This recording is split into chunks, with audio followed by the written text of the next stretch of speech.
Hey YouTube, this is TCA Gaming and I'm excited to bring this video to you. I've been wanting to do this for a long time now, but we did it. We finally completed the Charizard PSA 10 Master set. This is every card in the PSA set registry and they're all in PSA 10 condition. And I've thrown in a few extras as well for ones that should be in the registry, but they're just not recognized by PSA just yet. I think maybe one day that they will. But we're going to do it in reverse of when, like time-wise, from when they were actually put into the registry. So we're going to start with, for the most part, some of the newest release stuff first, and then work our way back to the original stuff. Now, it doesn't always mean that this is the exact release it come out. It just means the exact time that PSA added it to the PSA set registry. So, for example, this one right here, we have the Charizard pre-release staff. As of this moment, this is the very most recent Charizard that has been added to the Master Charizard set list.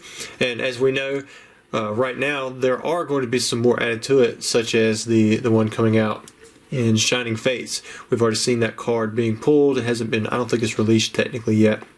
But that one will be added, so these will be ones that I'll continually add and have to grade myself. And the special delivery Charizard, that'll be another cool one. But for now, this is all of them, everything that's in the set registry. Alright, so we have this one right here in staff, but we also have it non-staff as well. This is for Vivid Voltage. It's the pre-release. And from what I understand, they're not going to be doing staffs anymore, so this is probably the last staff Charizard that comes out. Next up we have the Reverse Holo Vivid Voltage Charizard, and we have the Cracked Ice, which you could get this one in the theme decks. And then you also have the non-holo, which you could get in both the build and battle kits or the pre-release kits. And you could also get them in booster packs. I can't remember if you can get it in a theme deck or not. At first, people thought this was going to be a non-holo variation because on the Japanese side, I believe this is a holo Charizard, and even Bulbapedia for the first few for a while, they actually had a holo Charizard in the set list, but it did not turn out to be the case.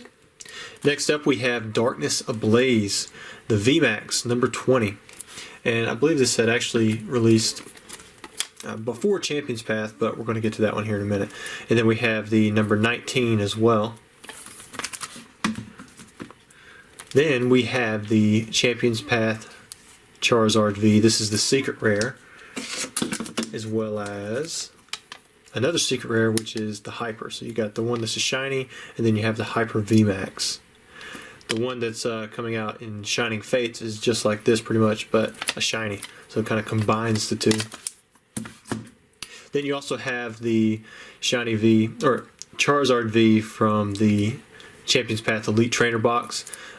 If you guys watched me when I opened mine up, I thought I wasn't going to be able to get any of these in 10s because all mine had chips around the edges, or at least that's what I thought anyways.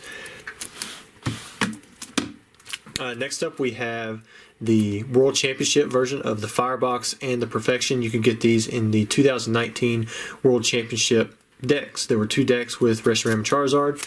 One was named Firebox, one was the other. The other was Perfection, and that's why these are different. If you go and look on the card, you can see right there it has a different signature on each one. Those were the winners of the last World Championship. Of course, we didn't have one in 2020. First year we haven't had World Championship decks in a while. Alright, so next we're going to go to we have the Hyper Rare Reshiram and Charizard GX from Unbroken Bonds, and someone will show you guys. PSA doesn't recognize these, but some of these actually have pink dots on the backside. And here are two examples. These are also in PSA 10. I pulled both of these myself. Right, and I think I pulled one. I may have bought the other one and then graded it, but it was something I know I at least pulled one myself. And this is kind of similar to the Butterfree error that is recognized from First Edition Jungle, where it has a First Edition stamp but has a bubble over the one, so it makes it look like a D. And that's probably why PSA recognizes something like that. But they can't recognize stuff like this because ink bubbles happen all the time. That one was just special because it was one of the first ones, and it turned the one into what looks like a D. Also from that set, we have the Full Art Reshiram and Charizard GX. And then you have the regular art, which was the one that the World Championship decks were based off of. And most likely, I'm guessing that the guys who play these in their deck total speculation, but I'm betting they actually had like the full art or the hyper rares. But what happens is whenever Pokemon reprints the deck, they take the lowest form rarity of the artwork that was used. And I respect that too. Next up, we have Team Up. We have a Reverse Holo Charizard. We have the Crystal Shard, and then we also have the non-holo. This one you got from the theme deck. Then we had the Hidden Fates Charizard. This artwork was first printed, I believe, in Burning Shadows. It's a hyper rare. Very tough to get that one in 10 because of the print quality. But when it was printed in Hidden Fates, people loved this. Next up, we have a Charizard GX from Hidden Fates. Now, there will be another addition to the Charizard Master Set list in time. There was this artwork was reprinted in the Battle Academy, and it wasn't the exact same card. The artwork was all the same, but it has a Charizard stamp right here in the bottom right hand corner. I believe it's the number, might be number 60. I believe it's the number 60, so that one will be an addition as soon as some of those come through, or somebody else probably already has some in there as well. Next up, we have the Detective Pikachu Charizard. Very cool artwork. Well, to me, I like the way that it was done. It was pulled directly from the movie, but I know a lot of people don't really like the whole like how it's more of a newer type animated digital type thing. Next up, we have the Charizard and Braxton GX from Cosmic Eclipse. Then you also have the full art, and then you have the regular holo as well. This one was kind of like a second wave type deal release. You know, you already had the hyper, but you know, because this technically released after the Unbroken Bonds ones, which was really popular. People liked it, and it was playable. And this one wasn't, you know, quite as good on either account. Next up, we have the Team Up Staff, and then we also have the regular pre-release. So this is one of 3 Staff Charizards that you can have. We've shown 2 so far. The next up, we have the Collector's Chest Charizard SM226. This one was pretty tough to get in a PSA 10, and the chests were not printed as long as people thought they would be.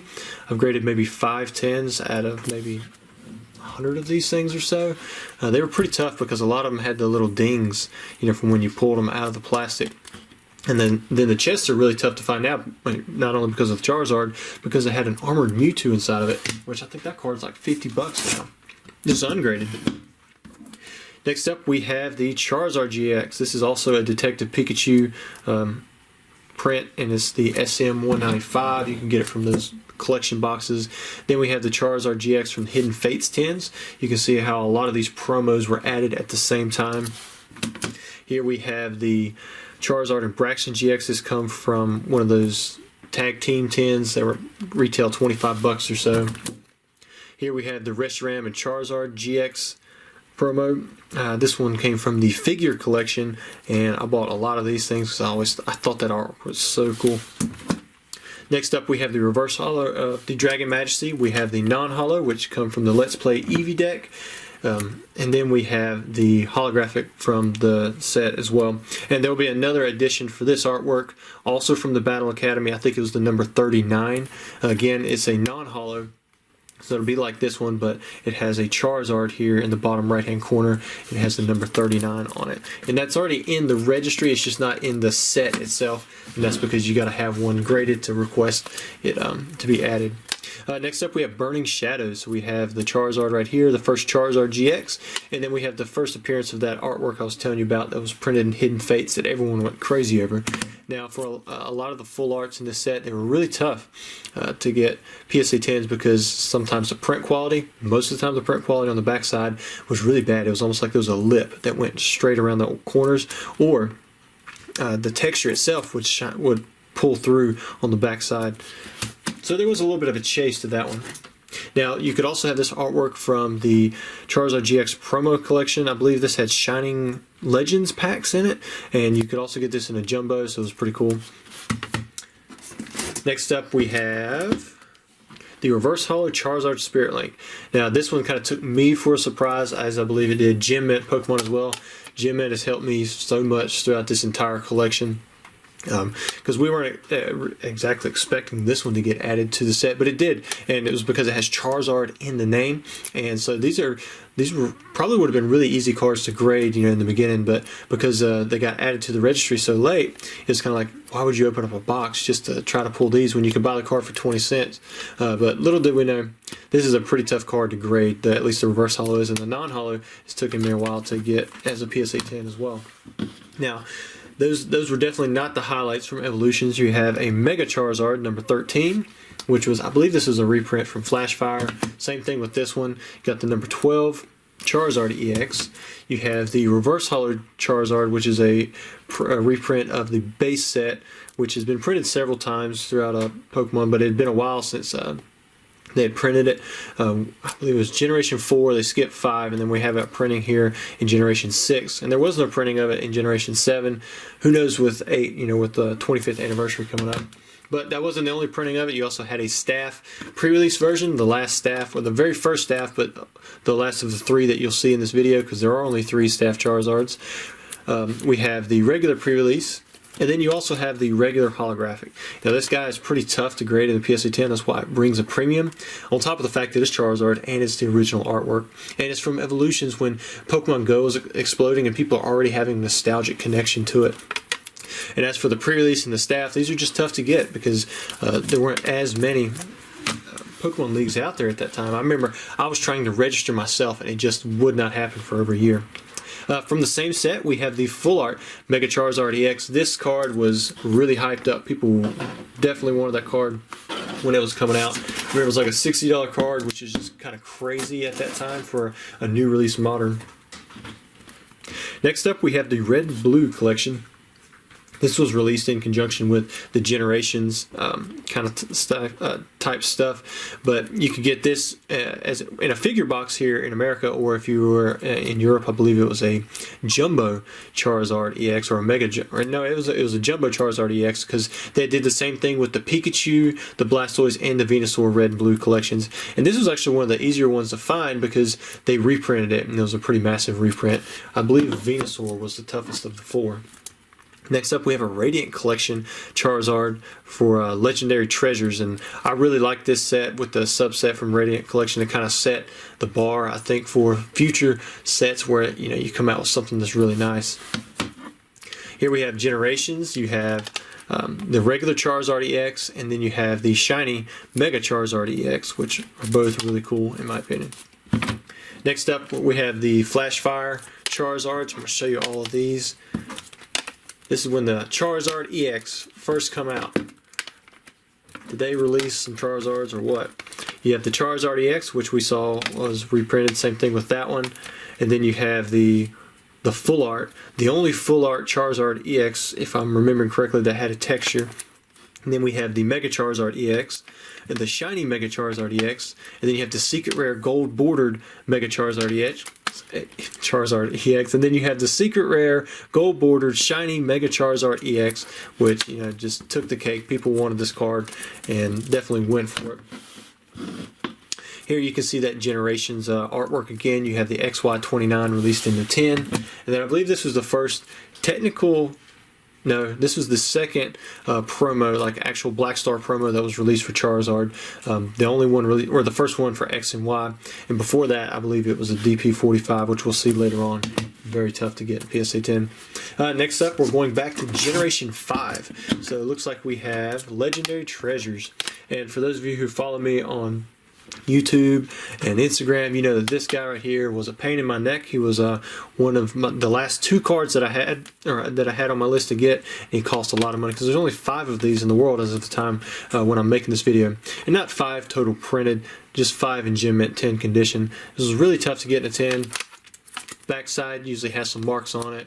The holo usually has some scratches. There's centering issues, and on top of that, not many people grade it. I mean, it just wasn't one of those really popular times to grade, just a random holo or to have it sent off to PSA. Next up, we had the Plasma Storm Charizard. This one I snagged, I believe, for like $3,000 or so. Or maybe it was between $3,000 and $5,000, but at the time it was very, very high, and now I think this card has really soared beyond that price. But I love the artwork. I love the way he's almost like a purplish dark, but overall I don't like the way he's coming through. But I do believe that with the gold border and it being a Charizard, you know, this one's going to just go up and up. As for these, we have the Boundaries Cross PSA 10s. This Charizard right here, the Cosmos, again was really tough to get. I believe at the time last time I checked, there was 5 of these. Maybe another one had been added, so it was like really low pop, the lowest pops that there are for cards, you know, for that have the Charizard name. You got to think with every release when a Charizard comes out, people are grading that. I mean, they're just hand over fist, just grading it every time that they can, especially if it even looks like it can get an 8 or a 9 because it's worth it. Next up we have Supreme Victors, and this one right here, this was the very last card that I had added to this Charizard collection. I would have never thought that of all the Charizards, this would have been the last one. But it just come out of nowhere. I had a guy reach out to me on Instagram, and he was like, hey, I have this. I want to trade it for a couple legendary collection reverse holo 10s, and you know the trade worked out. It was over just like that. So now now that this card has been added, thanks to him, I'm going to just be working on the new ones that come out, unless the PSA set registry changes. Now, from Supreme Victors, you also had the Level X. This was really the chase card that you were having from that set. You know, not these. You know, if you pulled a Charizard, you're like, this is the one I want. If you pull these, you're like, eh. But you know, this one right here is really tough to get in a 10. I think it's got like maybe 14 in the population. Next up, we're going to Arceus. Arceus. And again, you've got the trio thing kind of going on. You got the reverse holo, you have the regular holo, and then you have the cracked ice. So instead of a Cosmos, you have a theme deck one on this one. And technically, that's kind of like a Cosmos full, but that was just a full type for that set. Now this one was really tough to find. You had the DP45. I'm glad I picked this one up while I had the chance.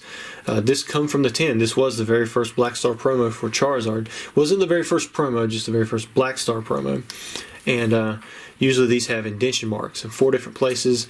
And then of course the Level X's are just a beast to grade because of the quality, especially now. And the DP45, the 10s are just really expensive. You got the Rayquaza, all those cards, they're just really rare to find. Most of the people who had these 10s, they just ripped them open. Alright, moving farther back, we have the previous reprint of the base set Charizard. You've got the Stormfront. Again, pretty tough to get in a 10. This is a secret rare. I don't really like the way they reprinted this one. It looks too yellow to me, but overall, I mean, no one's going to complain when you reprint that Charizard unless you just do it too often, and that's something that Pokemon doesn't do. They don't reprint the same artworks too much. Next up, we have the Power Keepers. The reverse holo is a lot tougher for me to find than the regular holo. Then we have Secret Wonders. I'm really glad that I picked up this reverse holo. When I did, a lot of these I got from Richard Tarr. He's a pretty decent sized seller on eBay. He would put up these Charizards occasionally, and just picked them up when I could. Here we have a fan favorite. We have the Gold Star Charizard, and you know, this one has just soared in price. I have 2 of these myself now. I was trying to sell one for the longest time, and people just kept not paying, so I just ended up pulling it offline. And now, you know, I think if I get more of them, I'm just going to continue setting them back, and then maybe one day we'll sell them off. But I really like the artwork. Next up, we have the Crystal Charizard.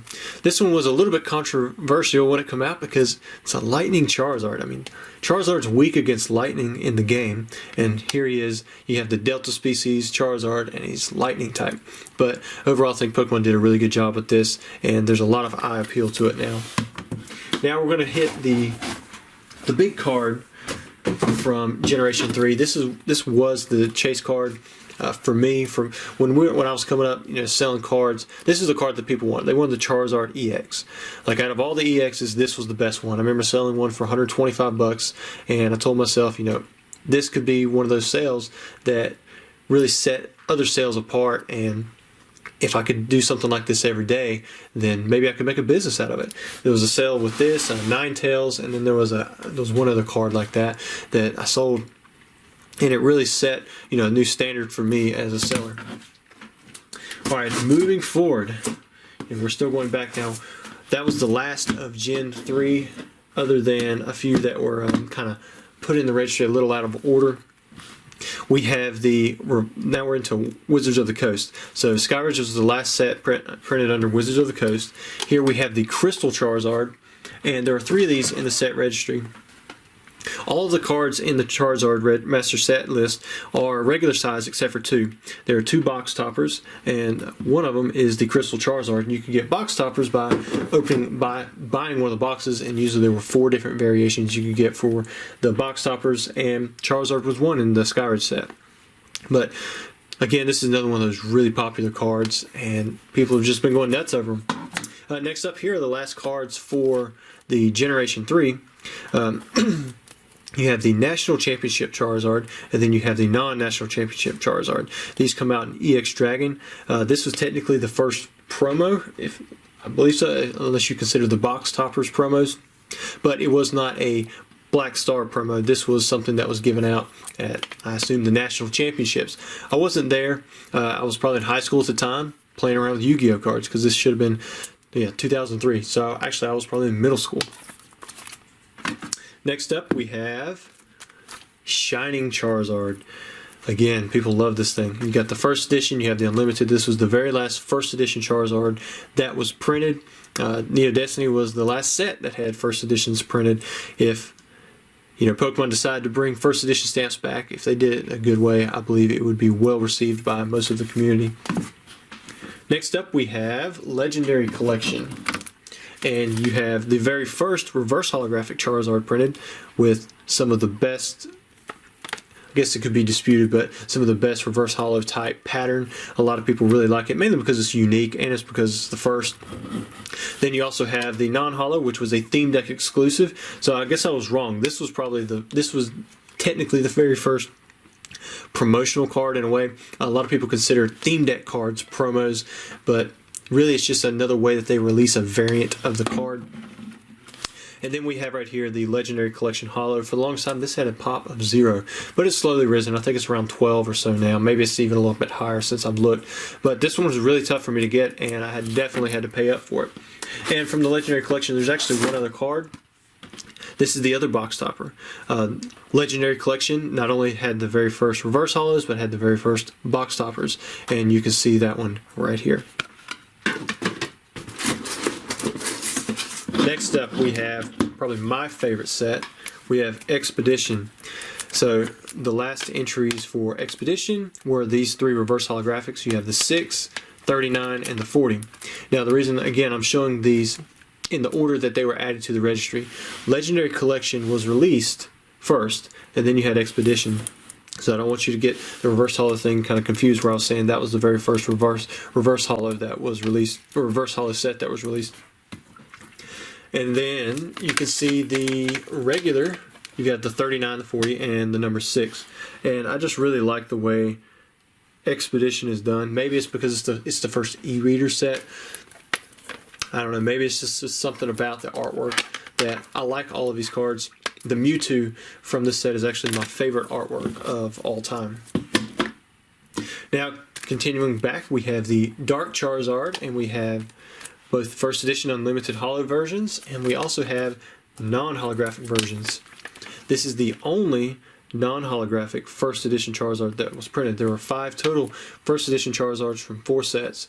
Team Rocket had 2 different first edition Charizards, 1 holo, 1 non-holographic. Here we have the Blaine's Charizard, and I'm going to have this one turned around for a reason. So we have the first edition and the unlimited. And then this one right here is actually not recognized by PSA, but I'm going to show you guys the differences anyways. This is something that I believe will be recognized in time.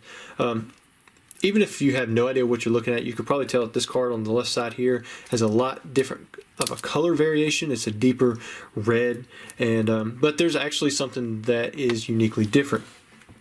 You can see right here there's a fire energy, and over here it's a fighting energy. This was the original print, considered an error, and they actually corrected it. They corrected it later in the print. Some people believe that it was just the European prints for this card, but it is definitely in English. I don't know if it was actually done here in America or not, but we have the fire energy right there to show that it was corrected. And both of these are 100% English, but PSA only recognizes one type of variation for the Blaine Charizard. But I think this is something that in time, as the prices continue to rise and the prices for these two cards continue to separate, this may be something that PSA does recognize down the road. And then we have one more card like that we're going to talk about here in a little bit. Alright, so now we're on to the base set prints. We've got base set 2. This was the first technical set reprint, like an entire set reprint of the original base set artwork. And it's likely, that's where the name comes from, base set 2. Everything on the card is pretty much the same, except you have a different foil type. You can kind of see it's got the Cosmos foil.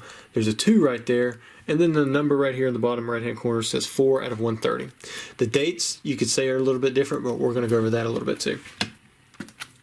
Next up, we have the Shadowless PSA 10. I spent more on this card than I believe any other card in my collection. And I do have the first edition as well. It's just I bought them at different times. When I bought this one, I got it for like 40 grand or so, and then this one was 6 figures. So if I had bought this card at the same time I bought that one, then I would have saved a lot of money. But hindsight's 20/20. At the time, I was just going for this one, and I didn't have the money to purchase this card. No one would have guessed that this card would have went up 10 times in a year. But here you have the Shadowless, and you have the first edition Shadowless, and then we also have the regular Unlimited Charizard, which has the shadow. You can kind of see right here. The shadow was added for a 3D effect. And then again, this card is turned around the backside because it's a variation that I believe should be recognized, and it probably will be in time, because there's actually an entire print run with what this has. And if you look at the bottom, it actually says 1999, 2000. The dates are completely different. The dates on the regular Unlimited, the one that everyone knows as a kid, is 1999. But this one actually has 1999, 2000 dates. And there's a card there's a print for every single card in the set that has 1999, 2000 on it. All the commons, uncommons, trainers, energies, and every single holo. So this one, to me, I believe should be recognized on all accounts, just because the date itself is very evident that it's completely different. But guys, that's it. That's all of the Charizards that have ever been printed in English that are recognized by PSA, plus a few extras in PSA 10 condition. So that completes the registry. Perfect 11.0 grade. Big thanks and shout out to Gem Mint Pokemon and so many others who have really helped me out. Jim Mint, I think he's the one who set up the set all together, and I think he has everything now. He's just waiting to put the stuff in the registry. So if you go look at the registry and you see my name at the top, really his name should be up there at the top. But there's a lot of other really good sets too that have just pushed me along the way with Charizard Perfection and that new guy hunting Neo. They just kind of pushed my set so that I want to get it done a little bit faster. And now we can all continue to work together to try to improve this set over the years. Thanks.